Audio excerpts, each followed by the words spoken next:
계시록 19장입니다. Revelation chapter 19.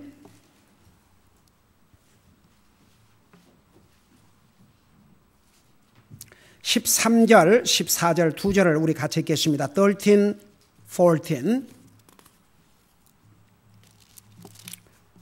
Revelation chapter 19 verses 13 and 14. 찾으셨으면 우리 같이 읽겠습니다. 시작.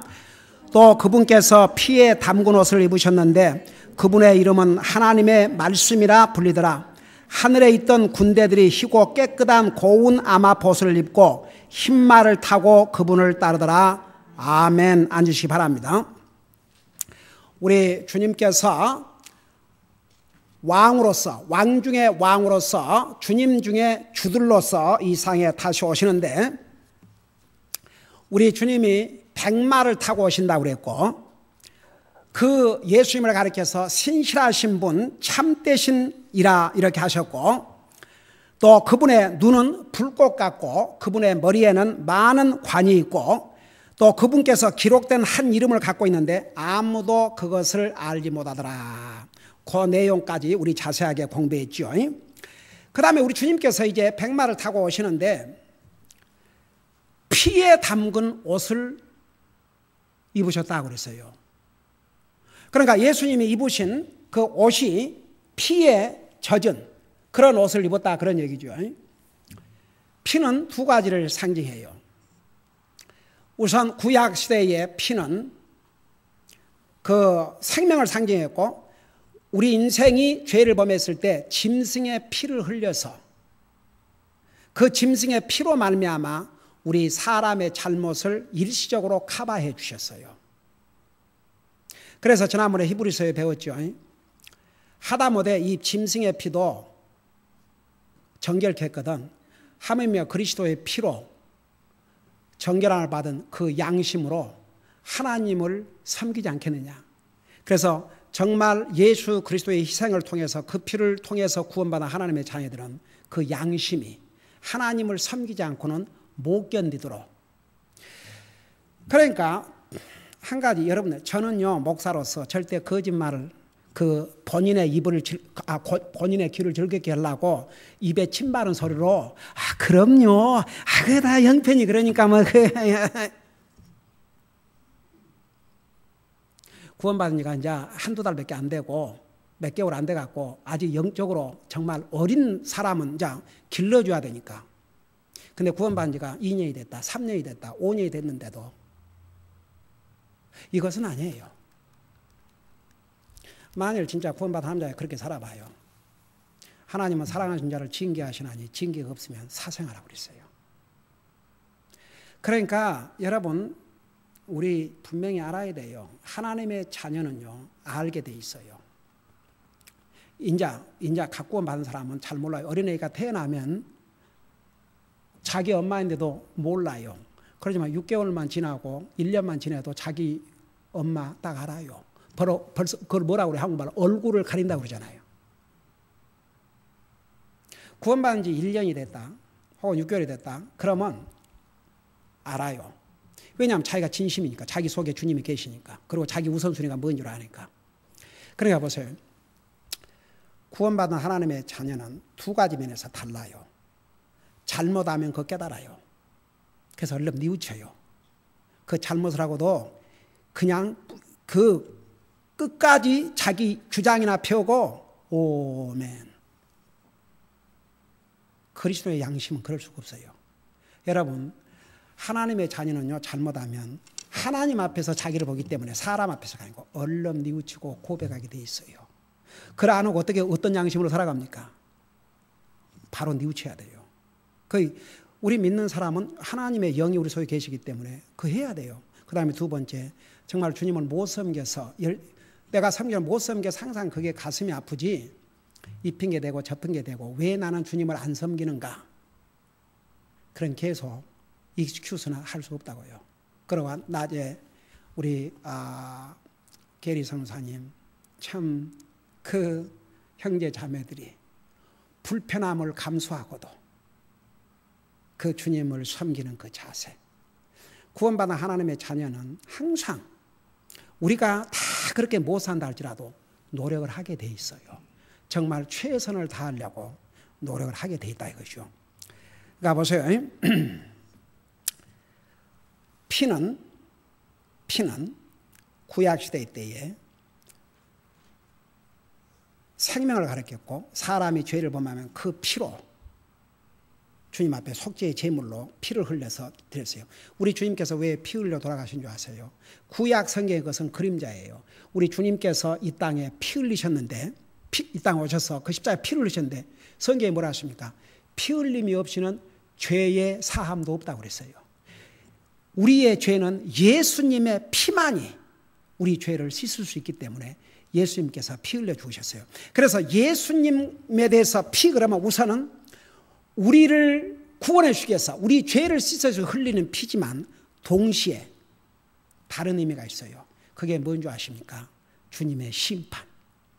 그래서 여기서 예수님께서 피에 담근 옷을 입으셨다 그 말은 우리 주님이 심판의 하나님으로 이 땅에 오시는데 그 심판은 피 흘리는 심판이라 그런 뜻입니다. 여러분 하나님께서 이제는 이 땅에 오셔서 하나님을 대적하고 하나님 믿지 않는 자들을 지금은 하나님 안 믿어도 잘 살아요. 그러니까 하나님 안 믿는 사람이 잘 큰소리 치고 살지요. 나 하나님 안 믿어도 잘 삽니다. 지금은요 하나님 믿는 사람이나 안 믿는 사람이나 하나님의 일반적인 은혜로 다 살아가요. 그러나 구원은 하나님의 특별하신 은혜예요. 이 하나님의 특별하신 은혜로 구원받지 못한 영혼들은 이제 심판을 받아요. 어떤 심판? 피의 심판이에요.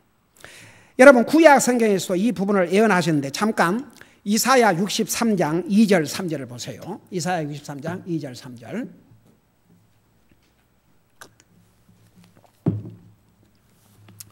이사야 63장. 그러니까 지금은 하나님 안 믿는 사람들이 큰 소리 땅땅 치고 당신이나 예수 잘 믿으세요. 나는 예수 안 믿어도 잘 삽니다. 그렇죠. 지금은 하나님 없이도 잘 살아요. 그러나 그들이 영원히 이 땅에 살지 않아요. 그들이 영원히 이 땅에 산다면요 하나님 없이 계속 살 수 있죠. 그러나 영원히 이 땅에 살지 않아요. 100년을 넘기 어려워요. 지난번에 자매님 그 몇 년이나 더 살 것 같습니까?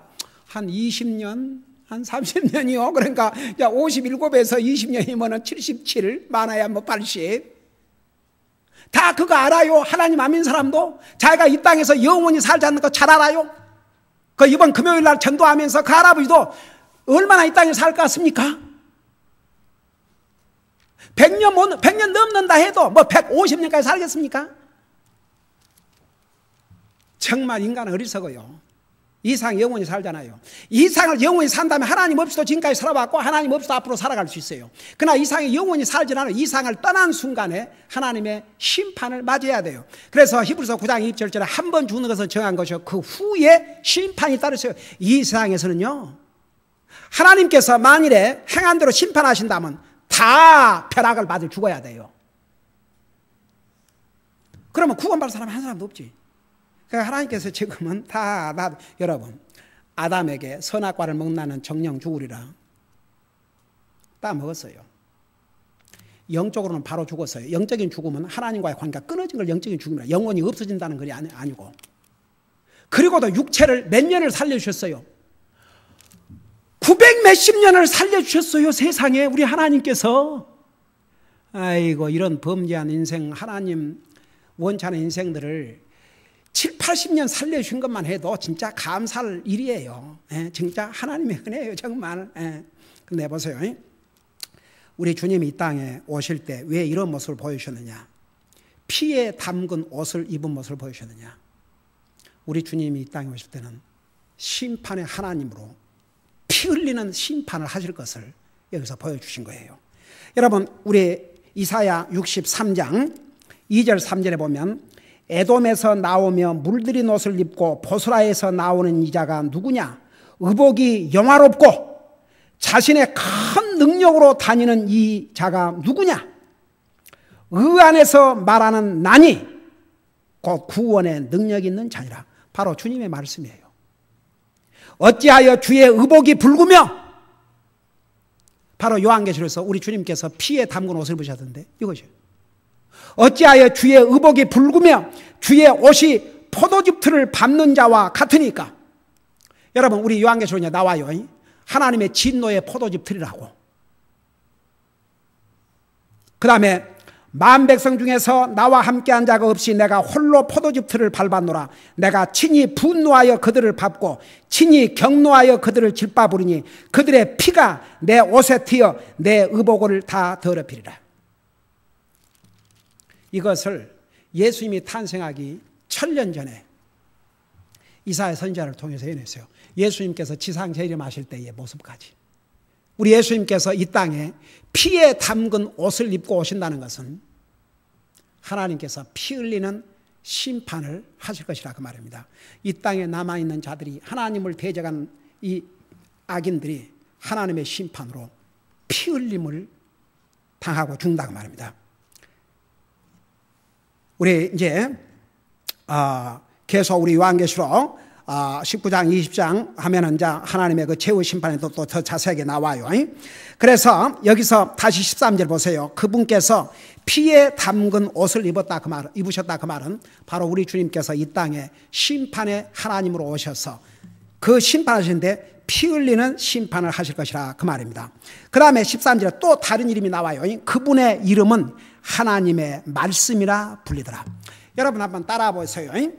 그분의 이름은 하나님의 말씀이라 불리더라. 그러니까 예수님의 이름과 하나님의 말씀과는 똑같아요. 예수님의 이름이 하나님의 말씀이고 예수님이 하나님의 말씀이에요.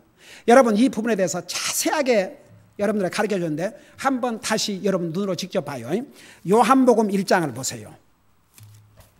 요한복음 1장.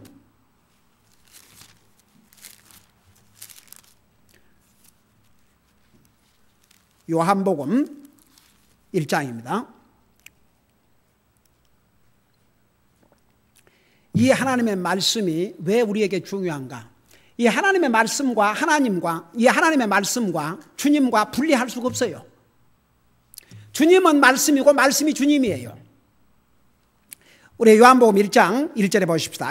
처음에 말씀이 계셨고 태초에 말씀이 하나님과 함께 계셨으며 말씀이 하나님이셨더라. 여기 뭐라고 했어요? 말씀이 뭐라고 그랬어요? 하나님. 말씀이 하나님이셨더라. 그 다음에 14절 보세요. 말씀이 육신이 되어 우리 가운데 거하심에 우리가 그분의 영광을 보니, 우리 예수님을 가리켜 아버지의 독생하신 분, 바로 예수님이시오. 아버지의 독생하신 분의 영광이요 은혜와 진리가 충만하더라. 여러분, 우리 예수님은 말씀이요, 말씀이 우리 예수님이세요. 여러분, 주님을 사랑하기를 원하십니까? 이 말씀을 사랑하세요. 이 말씀을 사랑하는 자가 주님을 사랑하는 자예요. 오늘 낮 예배 때 다윗의 입을 통해서 내가 주님의 말씀을, 주님의 계명들을 금보다 정금보다 더 사랑하나이다. 여러분 물어봐요. 여러분 자신에게 우리 주님을, 우리 말씀, 주님의 말씀을 진짜 더 사랑하는가? 그게 바꿔지면 큰일이에요. 적어도 구원받은 하나님의 자녀는 자식을 사랑하지 말라는 얘기 아닙니다. 친구를 사랑하지 말라는 얘기 아닙니다. 부모를, 남편, 아내를 사랑하지 말라는 거 아닙니다. 그 우선순위, 바로 주님의 입으로 뭐 말했습니까? 누구든지 그러세요. 누구든지 내 부모를 나보다, 내 남편을 내보다, 내 아내를 나보다, 내 자식을 나보다 사랑하는 자는 뭐라 그랬어요? 뭐라 그랬어요? 내게 합당하지 않다고 그랬어요. 주님이 남편 사랑하지 말라고 안 했어요. 남편 사랑하라고 그랬어요. 그러나 더 사랑하지 말라고 그러죠. 그 순서가 뒤바뀐 날에는 내가 사랑하는 그 대상이 나에게 도리어 복이 안 된다 그 말입니다. 여러분 자식들을 사랑해야죠. 그러나 자식들을 주님보다 더 사랑한다 그러면 이제 문제는 확 달라지는 거예요. 엘리 제사장은 자기 자식들을 하나님보다 더 소중히 여기다가 어떤 일을 당했어요? 여러분 진짜 자식이 복받고 살기를 원하십니까? 절대 자식을 하나님보다 더 사랑하지 마세요. 자식들을 위해서는 별걸 다 발라붙이고 주님 앞에는 이건요. 여러분 자식에게 복이 안 돼요. 왜 하나님의 진노를 사게 하려고 그래요? 사시게 하려고 그래요? 여러분 자식을 사랑하는 바른 방법을 아세요? 하나님이 내 자식을 사랑하고 하나님이 내 자식에게 복을 주시도록 만드세요. 그러나 세상에는 믿는 부모라면서도 도리어 하나님 가로막고 앉아서 부모가 그냥 네가 다 해라. 그냥 네가 잘 해보고 네가 다 그러니까 하나님의 가르침대로 그 우선순위대로만 하면 그 결과는 그냥 하나님께서 보증을 해 주셔요. 그 순서가 뒤바꿔진 날에는 절대 복이 안 된다 이겁니다. 여러분 왜 성경에 엘리 제사장 그 자식들 문제 이런 문제 왜 성경에 기록해 놓은 줄 아세요? 여러분 성경에 보면 압살롬, 다윗도요, 암논 저리 비끼란 말도 안 했어요. 그런 자식들이 어떻게 됐어요? 한 자식은 자기 여동생을 강간을 하고 그로 말미암아 그 압살롬은 분해가지고 그를 쳐 죽이고 나중에는 왕권까지 빼앗기려고 하다가 그 압살롬 죽임을 당하고 진짜 인간은 참 어리석은 것 같아요. 여러분 왜 성경에 그런 내용을 기록해 둔 줄 아세요? 그 후회를 사는 오늘 우리들에게 이 하나님의 말씀을 통해서 그 반복하지 말라고. 그러니까 여러분 하나님을 사랑을 하는데 어떤 사람이나 어떤 물건보다도 더 사랑해야 그래야 이제 그게 진짜 사랑이에요. 그래서 하나님의 사랑은 잘못하면 이렇게 그냥 관념적으로 그 의미가 뭔지도 모르고 이렇게 하기 때문에 하나님께서 분명히 가르쳤어요. 하나님을 사랑하되 내 마음을 다하고 내 성품을 다하고 네 힘을 다하고 네 하트를 다해서 사랑하라. 방법을 가르쳐 주셨어요. 그리고 우선순위 내 부모를 사랑하고 자식을 사랑하고 남편을 사랑하고 아내를 사랑하되 하나님보다는 더 사랑하지 마라.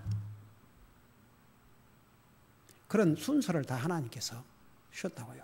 네, 여러분 앞으로 참 저는요 그 미국교회 가서 그 하나님의 말씀을 들을 때마다 와 옛날 한국교회 다니면서 듣지도 못했던 그런 진리의 말씀을 들을 때 그 자체가 얼마나 복이었는지 몰라요.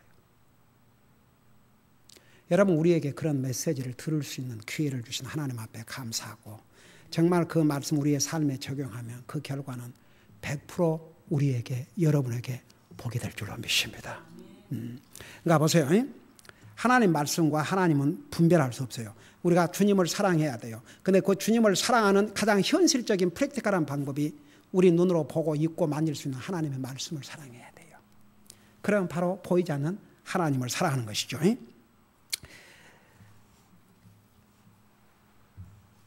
여러분 우리 예수님께서 이 세상을 심판하실 때도요. 그러니까 구원도 이 하나님의 말씀대로 구원받아야 되고 세상을 심판하시는데도 하나님이 결국은 이 말씀대로 심판을 해요. 뭐 우리 주님이 뭐 그때 그 즉흥적인 기분으로 심판하시는 게 아니에요. 여러분 잠깐 요한복음 12장을 펴보세요. 요한복음 12장. 이것도 여러 번 여러분들에게 보여주었어요. 오늘 다시 한번 확인하세요. 왜 우리 주님이 이 땅에 왕으로 오시는데 또 그분의 이름을 하나님의 말씀이라고 하셨겠는가? 계속 우리에게 리마인드를 시키는 거예요. 우리 예수님이 이 땅에 오시는데 예수님을 말씀이라. 그러니까 말씀과 예수님을 구별을 시키지 않았어요. 여러분 요한복음 12장 47절 보세요. 47절 48절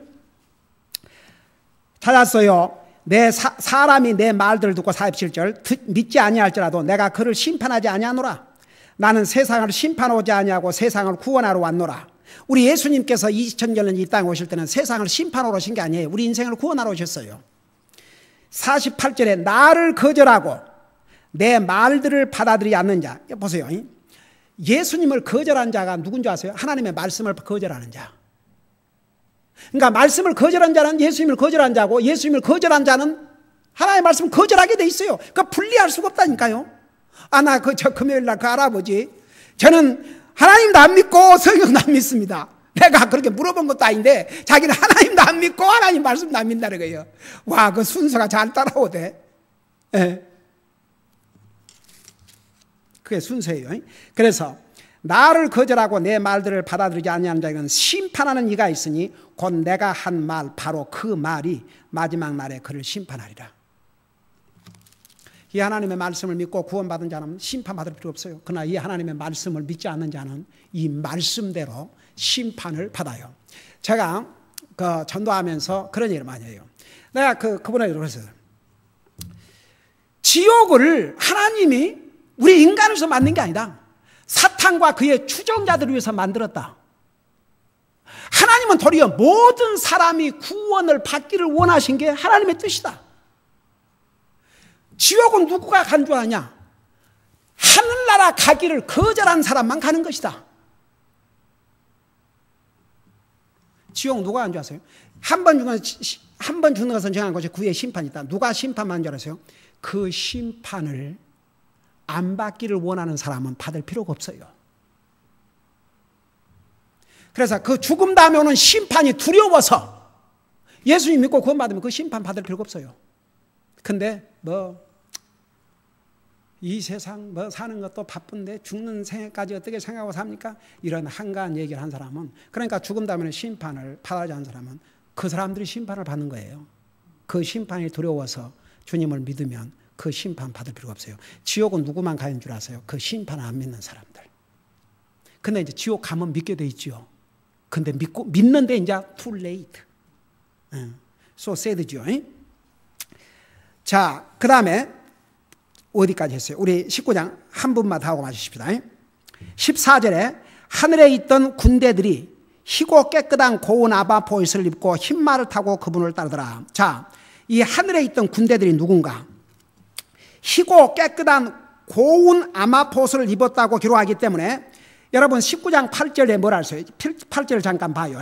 예수님의 신부 교회를 구원받아 하나님의 자녀들을 뭐라 하냐면 그녀가 깨끗하고 희고 고운 아마포옷을 차려 입도록 허락하였으니 그 고운 아마포는 성도들의 의인이라고 그랬죠. 그러니까 잘 들어보세요. 예수님과 이제 함께 이 지상에 재림을 하는데 예수님이 지상 재림하실 때 누구하고 같이 오냐 그러면 희고 깨끗한 고운 아마포옷을 입은 군대들이 예수님을 따라와요. 그래서 이제 이 군대가 무슨 군대냐? 거기에 대해서 이제 이런 해석을 하는 조금 이제 이런 해석들이 있어요. 어떤 해석은 고운 아마포옷을 입고 따른다기 때문에 스트릭틀리 신약 교회 성도들만 가리킨 것이다. 그렇게 하는데 성경 전체를 볼 때 신약 교회뿐만 아니라 창조 이래로 예수님을 영접하고 구원받은 하나님의 사람들, 거기는 아브라함도 들어있고 이삭도 들어있고 솔로몬 왕도 들어있고 다 구약시대 때에 믿는 사람들, 신약 때 믿는 사람 다 모든 그리스도인들을 종합해서 큰 군대로 보는 것이 그래도 다수의 해석입니다. 저도 마찬가지입니다. 그렇기 때문에 여기에 우리 예수님께서 지상 재림하실 때에 하늘에 있던 군대라는데 이 하늘에 있던 군대가 누구냐 그러면 모든 구원받은 하나님의 자녀들.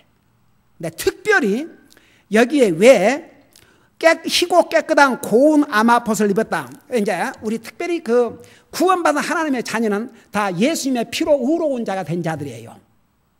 특별히 우리 신약 교회 성도들은 예수님의 신부라고 하는 좀 특수한 위치를 가지고 있어요. 그래서 이제 그걸 강조를 했는데, 그렇다고 해서 그러면 아브라함과 이삭과 야곱과 구약시대에 믿는 사람들은 여기에 속되지 않고 교회만, 그것은 너무 좁은 해석이고, 그래서 다수의 그 해석은 이제 구원받은 모든 성도들, 주님과 함께 지상재림할 모든 성도들을 가리켜서 군대라 그렇게 말씀하고 있습니다. 그러니까 보세요. 여기에 놀라운 사실은 우리 예수님께서 11절에 흰말을 타고 오신다 그랬는데 14절에 보면 하늘에 있던 군대들이, 그러니까 우리도 다 포함되어 있어요. 희고 깨끗한 고운 아웃포스를 입고 흰말을 타고 그분을 따르더라. 그러니까 예수님께서 백마 타고 오는데 우리도 백마 타요, 안 타요? 이 말씀에 우리도 백마 타고 와요. 여러분, 이 상에서 이거 못해도 그 부러워하지 말아요. 미국에서 그 돈 많은 부자들이 저기 어디야, 저 토란스인가 어디에 그 저기 팔러스 버드스인가 거기 가면은 보통 집 가지고 있는 사람들이 2에이커 이렇게 가지고 있어요. 그래 거기서 말을 길러요. 그래갖고 말을 타고 다니고 그러는데, 아이고 그 말을 잘못하다가 병신난 사람도 있고 죽은 사람도 있고 그래요. 그러니까 이 세상에서 말 타지 못해도 우리가 이 땅에 다시 오실 때는 백마를 타고 주님과 함께 한번 그 영광을 생각해 봐요. 여러분, 정말 자다가도 벌떡 일어나서 하나님 앞에 감사해야 될 줄로 믿습니다. 기도하십시다. 우리 아버지 하나님, 우리를 구원하시고 하나님의 자녀 삼으실 뿐만 아니라 영원히 주님과 영광을 누리며 주님과 함께 살 수 있는 이런 영원한 소망을 주시고, 우리 주님께서 영광의 왕으로서 이 땅에 오실 때는 우리도 주님과 함께 정말 백마를 타고 이 땅에 와서 주님의 천년 왕국에 들어가서 주님과 정말 영화로운 그런 영광을 누리고 살 이런 소망을 주셨사오니, 정말 100년도 살기가 어려운 이 짧은 세상에 미련을 걸고 여기에다가 우리의 모든 마음을 빼앗기고 우리의 애정을 쏟고 상처받고 정말 그 하나님의 자녀로서의 삶을 살지 못한 그런 모습을 버리게 하여 주시옵시고, 예수 그리스도 안에서 우리에게 주신 이 소망을 가지고 항상 주님 바라보고 주님 소망하고 정말 주님의 말씀을 세상에 그 무엇보다도 사랑하면서 사는 우리 사랑하는 성도들 되게 하여 주시옵소서. 우리 진이가 이렇게 지금 아프온데 우리 주님께서 주님의 능력으로 깨끗이 치료하여 주시옵소서. 예수님의 이름으로 간절히 기도하옵나이다. 아멘.